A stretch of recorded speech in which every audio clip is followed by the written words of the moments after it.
Welcome, travelers from near and far. I'm your host and storyteller, Timothy Majik. Please make yourself comfortable and join me this evening for a wondrous tale.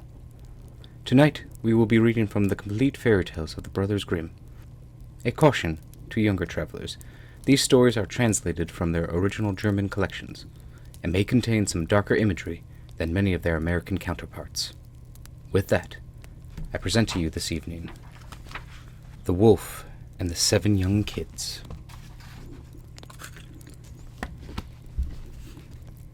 Once upon a time, there was an old goat who had 7 young kids, and she loved them as any mother loves her children. One day, she decided to go into the forest to fetch some food. So she called all 7 of them to her and said, "Dear children, I'm going into the forest, and I want you to be on your guard against the wolf. If he gets here, he'll eat you all up, skin and bones.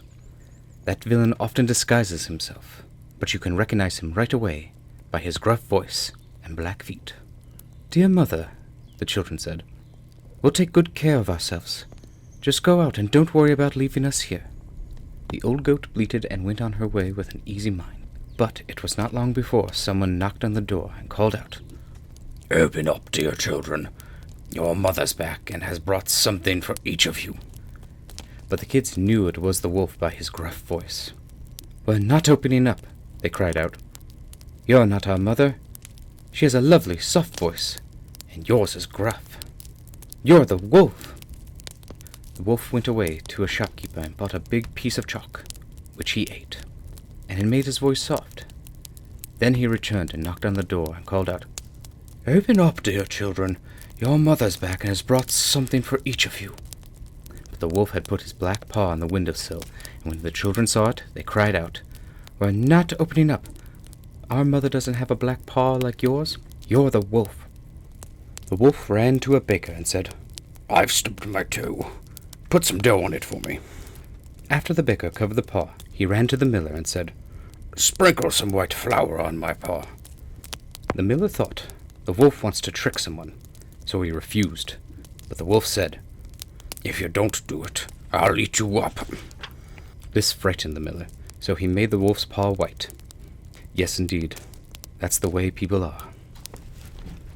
Now the villain went to the house for a 3rd time, knocked and said, "Open up, children.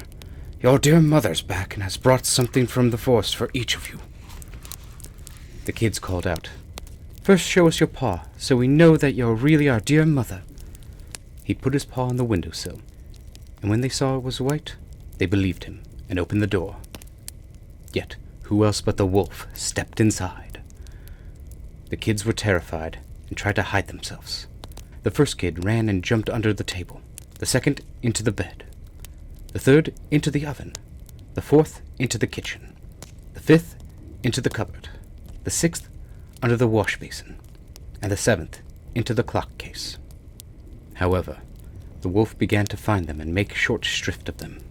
He swallowed one after the other down his throat, but he was unable to find the youngest in the clock case. When the wolf had satisfied his desire, he trotted off, lay down beneath a tree on a green meadow, and fell asleep. Shortly after, the old goat came home from the forest, and oh, what a sight met her eyes! The door to her house was wide open. The table, chairs, and benches were turned over. The wash basin lay on the ground in pieces. The cover and pillows were stripped off the bed. She looked for her children, but they were nowhere to be found. Finally, when she got near the youngest, she heard the soft voice calling, "Dear mother, I'm in the clock case." She drew him out, and he told her that the wolf had come and had eaten up all the others. Well, you can imagine how she wept over her poor children. At length she went outside, still grieving, while the youngest kid ran beside her. When they reached the meadow, she found the wolf snoring so loudly that the tree branches above him were trembling. She examined him from all sides, and saw something was moving and wriggling in his stuffed stomach. "Oh God," she thought, "could it be that my poor children that were gobbled up for his supper are still alive?" She sent the little kid home to fetch scissors, needle, and thread. Then she cut the monster's belly open, and no sooner did she make the first cut than a kid stuck out his head. As she cut more, all 6 of them jumped out, one after the other. They were all still alive and had not suffered the least bit of harm, for the monster's gluttony had been so great that he had swallowed them whole. What a joy there was! They hugged their dear mother and hopped about like a tailor at his own wedding. But the old goat said, "Now go and look for some stones in the field. We'll fill the godless beast's belly with them while he's still asleep." The 7 kids quickly fetched some stones and put as many as they could into his stomach. Then the old goat sewed him up again with such speed that he did not notice a thing, nor did he even stir. When the wolf had slept to his content, he stood up, and since the stones in his stomach made him very thirsty, he wanted to go to a well and have a drink. However, as he began to walk, he swayed back and forth, and the stones in his body knocked against each other and rattled. Then he cried out, "What's that in my belly rumbling? Could it be my bones are crumbling?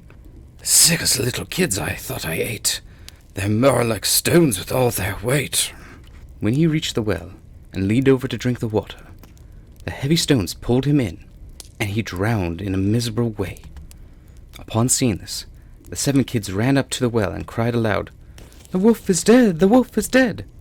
Then they took their mother and danced for joy around the well. The end.